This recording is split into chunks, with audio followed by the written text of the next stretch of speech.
Hi, this is Drew with the review of the Jordan Tatum 2.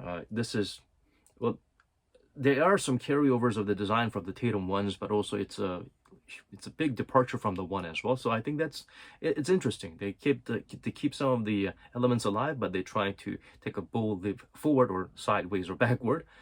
Design-wise, I think this is quite interesting and revolutionary, and it's not just designed for the sake of show. It actually is uh, formed with function. The first thing you notice are these outsole-like things on the lateral on the medial side, but they're actually foam, and these are mesh materials, so they're not as clunky or they do not add like extra baggage or weight or anything like that. So what they do is, remember the anti-lateral inversion pods that we used to see in those Zoom Flight 5s and those 90s models? It's kind of like that, except this one actually works way better. It's way thicker, and it works in tandem with this thick TPU rubbery plastic material that goes all the way. So it actually really prevents any kind of warping or twisting. But this is great, but the downside is on the medial side, they have that as well. So this rigid materials here, but I don't think they're necessary here. Unless you keep twisting your ankle inward like that, but that's hardly the case.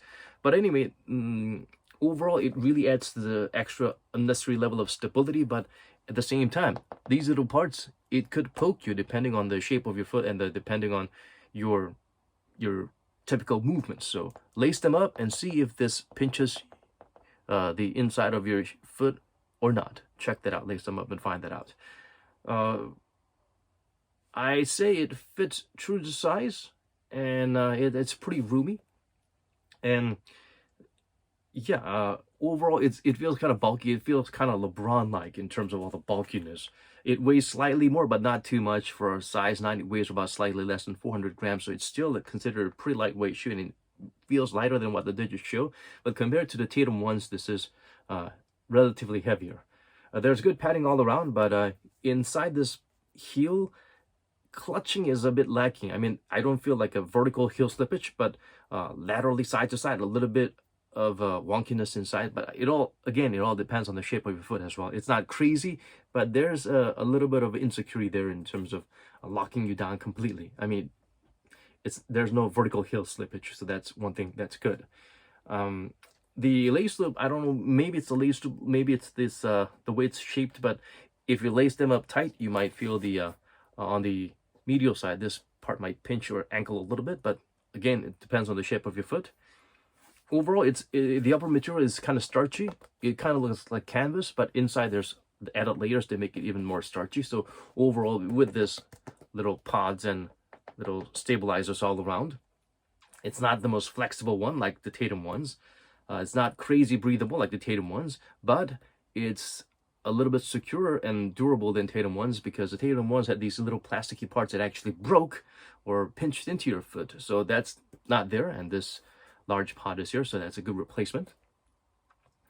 Yeah, and the outsole pattern is kind of similar, but a little bit more forgiving and flowy than the Tatum ones. The pattern is not great. It works almost as decently as the Tatum ones, but it seems more dust sensitive. The shoe is kind of, really flat. There are no poking ridges or uneven patterns or length or blades or depth, so it's very even Steven, so that's bad. And also, the rubber is only on certain parts. It covers more rubber parts than the Tatum ones. Tatum ones only had them on the forefoot and nothing on the heel. It's just like a flow midsole that works as an outsole with an outsole pattern. This actually has an outsole, but again, around this part, these are foams, these are midsoles.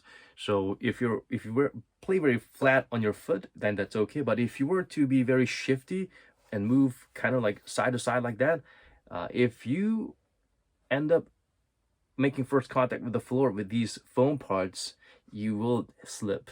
So I don't know what the hell they were thinking, leaving these parts as just foams without any patterns. At least hidden ones, if there were foams, they did have pretty deep grooves and patterns around. So this is a little weird. The insole is incredible. It's kind of like a similar recycled kind of EV material that you've seen in the Jordan 38s, but this is actually better. The density, I don't know what they did with it. It's good. The top part, it's not slippery or shiny. It's kind of suede and lets your foot take shape and take good residence around the insole. But even with this really good insole, the air strobel is not as substantial in terms of how it feels as the PG5 and the 4s. I guess it changed a little bit when they had the Zion one and the Daldons. They've actually have air strobel and an added zoom air on the forefoot, and you could feel that they're working nicely. But here, the heel air, you can feel it. But on the forefoot, maybe it's because it's low to the ground and it's just air strobel and not much foam around it, but it feels kind of flat. Good thing that you have this insole, but it's still not that great, especially if you're accustomed to having zoom air unit on the forefoot like the Tatum ones. So yeah, if you're always on your toes and you don't need a lot of heel shock absorption, this is not the shoe for you. But if you thought the Tatum ones were lacking in heel shock absorption, then this is definitely an interesting, or you will be an appreciative audience or a consumer to this upgrade. So compared to Tatum ones, this has a better heel cushioning, but compared to Tatum one, relatively like less the forefoot cushioning, which feels like there's barely any air on the forefoot. In terms of fit-wise, it feels a little bit more roomy than the Tatum ones. There's no pinching sensation anywhere. It's slightly heavier, but not crazy. Overall, it feels very chunky and rugged, and it's not very flexible like the Tatum ones. Not as breathable as the Tatum one, but a lot more stable than the Tatum ones. The outsole pattern Tatum one was slightly better. This is more dust sensitive, and there are danger zones around the heel here, foams. So the price point, it's okay. They made some upgrades in terms of the retail price, but I think this is a decent upgrade. I won't have much to complain about them pulling the price up a little bit, because they did try to do new things and did try to improve on some of the shortcomings in the Tatum ones.